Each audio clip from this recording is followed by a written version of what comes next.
Hi guys, I have two questions for you. I threw this at the beginning of the video because I wanted to get this out there first. This is two questions for everybody that has Bartonella or chronic Lyme. First of all, I just want to let you know that this is a survey that's being taken. I was asked by our friend Bill here, and also through Slice of Lyme. So answer these two questions. Feel free to go down in the comment below, the first question, the second question. The first one, how has chronic Lyme most impacted your life? Now, number two is, what is the hardest part about having chronic Lyme? Now, both of those questions pretty much have the same answers. I usually have three answers to all of that, but I'll try to split this up. So how has chronic Lyme most impacted my life? I'll tell you how it impacted it. It has changed it tremendously. I can't do the things that I was able to do before, and I'm not mentally able to deal with things as easy because I don't know when I'm going to feel like crap or when I'm not. And I think, with our friends and stuff and explaining to people, why don't you meet me on Wednesday? Well, I don't know if I can. I won't know until the time off. People don't understand unless they live it. But what is the hardest part about having chronic Lyme? Being stuck inside, first of all. I would have to say being stuck inside, and financially, let's face it, it ruins us financially. It really, really, really, really does. There's like a list of like 5 to 10 things that I could come up with, so it's really hard to pinpoint one. But first of all, I would have to say is getting out and being able to have a life like we used to have. Financially, it is impossible, at least with me right now. Not to mention, when you're having the financial problems, the medical, finding the right appropriate medical people and getting it treated. Then 4, I would have to say, probably how we feel when we are being treated for it. Number 5 would be how our family and our friends react to us. They're probably thinking, oh, it can't be that bad, You never know until you live it. So, once again, question number 1 to leave down in the bottom, how has chronic Lyme most impacted your life? It's changed it, right? And what is the hardest part about having the chronic Lyme? Please leave those comments below, and your name won't be mentioned. It's just they're doing, kind of a survey thing to see what people say. So, all right, guys, thanks so much. Please, please, please, please go down below and answer those so I can forward that info on. Your name's not going to have anything to do with it, so everything's kept hush-hush. Now, guys, on to the video where I originally had started it from. Well, now on to the rest of the video, guys. Well, I guess I just wanted to sit down and talk to you about some personal stuff.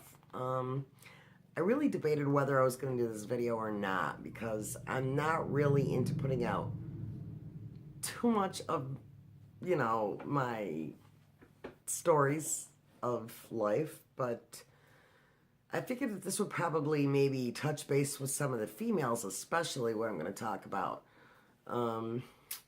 So we'll just say that back in September, you guys knew that I had a flare-up. I was having a bad flare-up. I was having a herx because I had gotten sick and my fever went up to like 100.1, just a low grade. I got rid of the fever within a matter of an hour, 2 hours, long enough for an aspirin to kick in, but it still killed off and I had to die off. So, at any rate, I was supposed to be getting a mammogram last spring of 2016, and for whatever reason, I can't remember, I needed to get in a doctor's approval. That's what it was. I needed a doctor's approval to get the mammogram done. And then when I went to my regular doctor, I was told that she doesn't write those kind of scripts or any of that sort of thing. That I would have to go through my female doctor. So, which my female doctor was within another facility, I ended up having to schedule an appointment, and I couldn't get in until November. At that point, I was feeling lousier. They got me in October. I felt lousy with the herx, so I rescheduled for November. And I went and I got through the appointment, and right away she's telling me, you know, not only am I going to schedule you for a mammogram, but I'm going to schedule you to have an ultrasound, even though I wasn't pregnant. And I'm going to schedule you to get a biopsy. And I'm like, for what? And she said, because your periods are so erratic that something needs to be checked out to make sure there's no tumors. So at that point, I was, you know, still herxing. I'm like, I'm not doing anything until the herxing stops. So, you know me, like a lot of us, 5 to 6 months. I'm just coming around now in the last month. And I didn't want to schedule too many appointments back to back because I can't handle the stress from it. So what I did was I scheduled my mammogram. It took them a month to get me in. So now it's been a full-blown year that I went without a mammogram. And I had that done last Friday. And unfortunately, they want me to go to a different area about a half an hour away to redo that because there was something about the bilateral or something that wasn't right. So now that bothers me. Now I've had this problem back 5 years ago, and they said in my armpit area that they saw a little tiny spot, and I'm like thinking, you know, a cyst, but they said it was no bigger than the tip lead of a pencil. So I don't know if they're talking about the same spot or what, guys. So I do know that over here on this side, I do have a cyst that is up. Where is it? Right in here. Which obviously has nothing to do with way down here. But the cyst is getting bigger right here. And the doctor 3 years ago says, just go get a mammogram. And they were like looking at me at the mammography center like, really? My other doctor that I see now is like, oh, it's probably just your Bartonella. But you know what? I'm being sick and tired of being told what they think it is. I mean, I could tell you what I think something is, you know? So anyway, back to my story, and I know I use the word anyway all the time, and I'm sorry, it's just habit forming, and it's there, and it is what it is. So, I have an appointment scheduled for the 28th of April to go and get another mammo done, and I just got myself upset today because the doctor's office, the female doctor's office, called me about the mammo. And left a message, and she was talking so fast that I couldn't understand her. And after listening a couple times, I got the phone number down, but I couldn't make out her name. And then when I called the doctor's office, they're like, who was it? I said, I have no idea. This woman apparently wants to be an auctioneer. So, yeah. That, and I had to reschedule a sonogram and a biopsy, but when I called down there, they said that that expired April 4th. So I had to call back again and tell the lady, look, I was the one that just called and, you know, do this and do that. I said, but don't be scheduling me for a biopsy quite yet until you get a sonogram and see if there's any reason to biopsy me. So now another thing, you hear me clearing my throat. I've had this problem for quite a while, and I've got thyroid disorder really bad. I have goiters all over my throat, and you will notice a lot of times that this sticks all out up in here. And so there's that I always have underlying in the back of my mind. I have a spot in my throat that needs to be checked out up here, which requires a small surgery where I get put to sleep and all that. And, you know, I think all these things really down deep are really bothering me.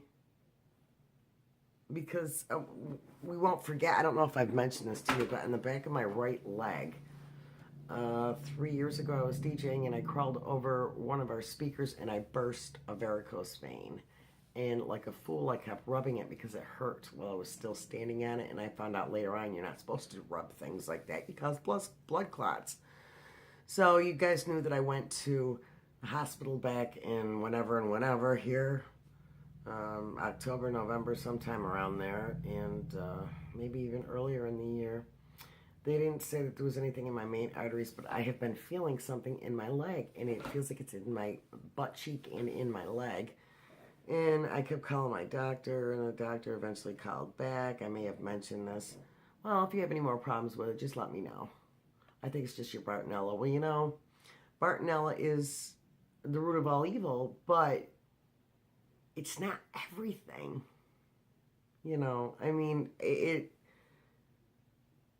damages everything, but it's not the root cause for everything. I mean, there's people out there, believe it or not, that don't feel like us, you know, that don't have it. And it can't be blamed on Bartonella for them. So it's like, come on, stop saying what you think it is. And I want to see some results. I want some imaging done, you know. And all this stuff is bothering me down deep, I think. And it's really affecting me. Not to mention the fact that I live with somebody that's a complete fool. Or even worse than that. I mean, I don't mean to sound crude and rude and obnoxious, but yeah, I mean, I live with somebody that's an arse and has no care in the world, you know, except for himself. So, I don't know. You know, I think between living with the stress of living with somebody that can't talk, that argues the entire time you're around them, and then all these health issues, and then the Bartonella on top of it, and these doctor's appointments, and my son's graduation coming up, and all these appointments for my son, and then dealing with trying to get disability because they, quote, don't think it's a disability. I'm under a little bit of stress, guys. I mean, I know everybody has stress, but I think I just needed to vent a little bit because, damn. You know? I don't know. I'm looking awful puffy-faced.